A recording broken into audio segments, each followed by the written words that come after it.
ሰላም ጤና ይስጥልኝ። ውድና የተከበራችሁ የእርግብ ዩቲዩብ ቻናል ቤተሰቦቼ እንዴት ናችሁልኝ? ሰላም ናችሁ ወይ? እኔ ከፈጣሪ ይመስገን ሁሉ ሰላም ነው። ዛሬ በአዲስ ስራ መጥቼላችኋለሁ። እሱ ምንድነው? በጣም ቆንጆ የሚያምር የኬክ አሰራር ነው። እስከ መጨረሻው ድረስ ላይክ፣ ሰብስክራይብ እያደረጋችሁ አብራችሁ ይቆዩ እላለሁ። እንዲሁም አዲስ የሆናችሁ ሼር በማድረግ አበረታቱኝ እላለሁኝ። ይህን የመሰለ ኬክ ለመስራት የተጠቀምኳቸው ግብአቶች እነዚህ ናቸው። እነዚህን በመጠቀም ነው የሰራሁት። እዚህ ጋር 2 ማንኪያ ሀሊብ ፓውደር አለኝ፣ የወተት ፓውደር ማለት ነው። እዚህ ጋር ደግሞ እርጎ ወይም ዘባዲ አንድ አለኝ ማለት ነው። 3/4 የሆነ ዘይት አለኝ፣ ያልሞላ 1 ብርጭቆ ያልሞላ ዘይት አለኝ። እዚህ ጋር ደግሞ 1 ብርጭቆ የሞላ ስኳር አለኝ ማለት ነው። እዚህ ጋር ካካው አለኝ፣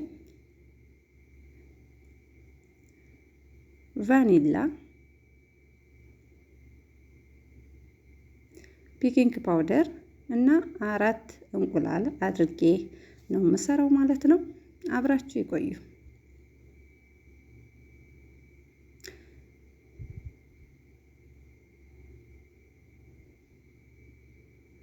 እዚህ ጋር የምሰራበት ሳህን ላይ እንቁላሌን ጨምሬያለሁ፣ በዚህ መልኩ ማለት ነው። 4 እንቁላል በዚህ መልኩ ከጨመርኩ በኋላ በደንብ አድርጌ እመታዋለሁ ወይም አቀላቅለዋለሁ። ማሽን ካላችሁ በማሽን ማቀላቀል ትችላላችሁ። ማሽን ከሌለ ደግሞ በእጃችሁም ማቀላቀል ይቻላል ማለት ነው። በደንብ አድርጌ እንደዚህ ከመታወት በኋላ እንቁላሉን ስኳሬን 1 ብርጭቆ ስኳሬን ጨምራለሁ። አሁንም አቀላቅለዋለሁ ማለት ነው። ከዛ ዘይቴን ጨምራለሁ። ሀሊብ ፓውደር 2 ማንኪያ ሀሊብ ፓውደሬን ጨምራለሁ። አቀላቅለዋለሁ።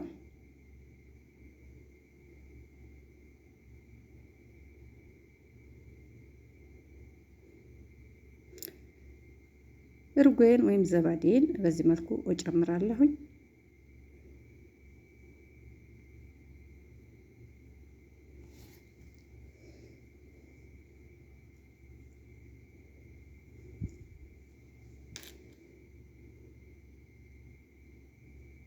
እንደዚህ ቆንጆ አድርጌ እንደዚህ በደንብ እመታዋለሁ ማለት ነው።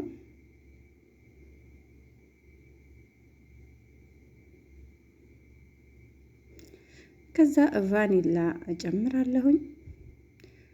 ሩብ ብርጭቆ ውሃ እጨምራለሁ።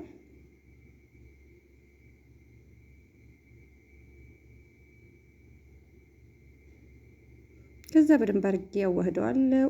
ካዋሃድኩት መጨረሻ ላይ ያዘጋጀሁትን 2 ብርጭቆ ነጭ ዱቄት እጨምራለሁ ማለት ነው።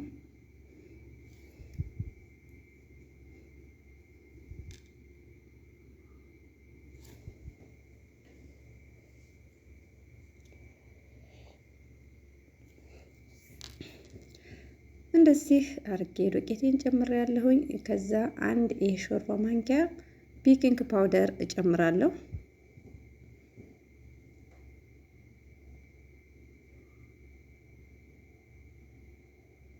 ይህን ከጨመርኩ በኋላ በደንብ አርጌ በማሽኔ መተዋለሁ ወይም አቀላቅለዋለሁ ማለት ነው። ይህን ይመስላል።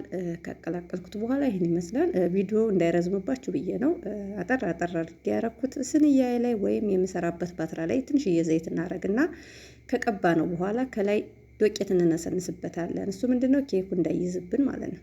እዚህ ጋር ደግሞ ያዘጋጀሁትን ሊጥ በዚህ መልኩ እከፍልና ቤኪንግ ፓውደር ካካው አደርጋለሁ ማለት ነው። 1 ማንኪያ ካካው አደርግበታለሁ። ካካውን ካረኩ በኋላ እንደዚህ አድርጌ አቀላቅለዋለሁኝ።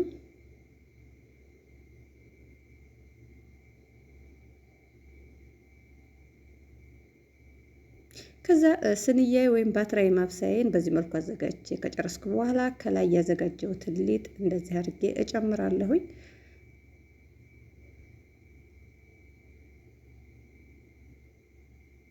ውድ ተመልካቾቻችን በዚህ መልኩ አድርጌ እንደዚህ አድርጌ ጨርሻለሁ። ከላይና ከታች አድርጌ ኬኬን በዚህ መልኩ እንደዚህ ቆንጆ አድርጌዋለሁኝ ማለት ነው።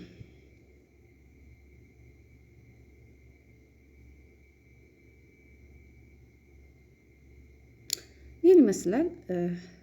ከዛ እንደዚህ ካረኩ በኋላ በእንጨት በስቲኪኒ ወይም እንደዚህ አድርጌ ትንሽ ዲዛይን ሰጠዋለሁ ማለት ነው። ቡኒው ወደ ላይ እንትን እንዲል እንደዚህ ቅርጽ እንዲያወጣ አደርገዋለሁኝ። ከዛ በዚህ መልኩ እንደዚህ አድርጌ ጨርሻለሁ። አሁን ወደማበስልበት ኦቨን ነው የምወስደው ማለት ነው። ኦቨኔን በ150 ሴንቲግሬድ የሙቀት መጠን አድርጌዋለሁ ማለት ነው። ይህን ካደረግኩ በኋላ ለ30 ደቂቃ እዘጋዋለሁኝ። አይከፈትም፣ ንፋስ እንዳይገባበት እንዘጋዋለን ማለት ነው። ከዛ እዚህ ደግሞ የማዘጋጀው ምንድን ነው? ከላይ ከኬኬ ላይ የማደርገው ክሬም ነው። እዚህ ጋር የድሬሚን ፓውደር አለኝ፣ ኒስትላ አለኝ፣ 2 ጅብና ኬሪ አለኝ፣ 1 ማንኪያ ሀሊብ ፓውደር አለኝ ማለት ነው። ወይም የወተት ዱቄት ማለት ነው አለኝ ማለት ነው። ይሄንን አንድ ላይ በማድረግ እፈጨዋለሁኝ። በዚህ ጋር አድርጌ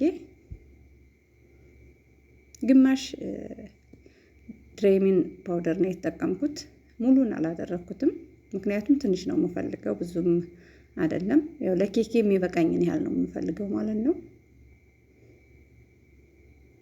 ከዛ እንደዚህ ካረኩኝ በኋላ እንደዚህ አድርጌ ፈጭቼ አቀላቅለዋለሁ ማለት ነው።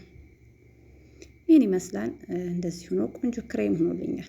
ኬኬም ከ30 ደቂቃ በኋላ በዚህ መልኩ የሚያምር ሆኖ ደርሶልኛል ማለት ነው። አያችሁት? እንደዚህ ሆኖ ቆንጆ ሆኖ ደርሶልኛል።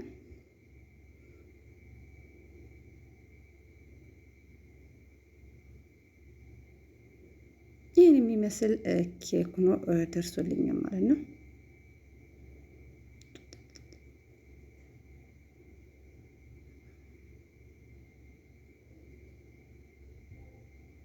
ከዛ እያዘጋጀሁትን ክሬም በዚህ መልኩ ከላይ እንደዚህ አድርጌ አደርገዋለሁ።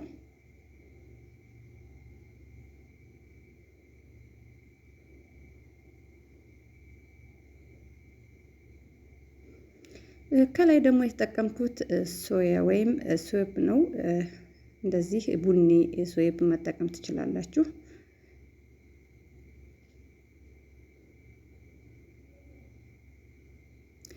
ይህን አስመስዬ እንደዚህ አድርጌ ጨርሻለሁኝ። ከላይ በዚህ መልኩ በምፈልጉት ዲኮር መስራት ትችላላችሁ። ከላይ እኔ እንደዚህ አድርጌ በዚህ መልኩ ዲኮር ሰርቼ ይህን የመሰለ ኬክ ሰርቼ ጨርሻለሁ ማለት ነው። አብራችሁ ስለቆያችሁ እጅግ አድርጌ አመሰግናለሁ። ቀጣይ በሌላ ስራ እስክንገናኝ ድረስ በያላችሁበት ሰላማችሁ ብዝት ይበልልኝ።